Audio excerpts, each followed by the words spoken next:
आपके सामने हिंदू पे कविता सुनाने जा रही हूँ। सुनाओ। हम हिंदू है पहचान हमारी, संस्कृति जिसकी सबसे न्यारी, वेदों की गूंज है रग रग में, गंगा सी पावन धरा हमारी। मर्यादा का दीप जलाया प्रभु श्री राम ने धर्म सिखाया, गीता का उपदेश सुनाया श्री कृष्ण ने सत्य बताया।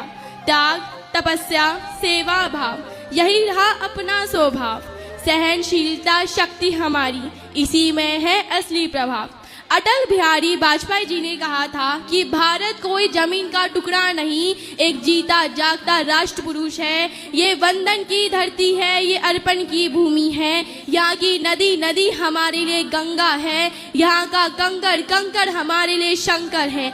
जिएंगे तो इस भारत के लिए, मरेंगे तो इस भारत के लिए। अगर हमारी अस्थियां गंगा जल में बहेगी तो कोई कान लगाकर सुनेगा तो एक ही आवाज आएगी, भारत माता की जय। भारत माता की।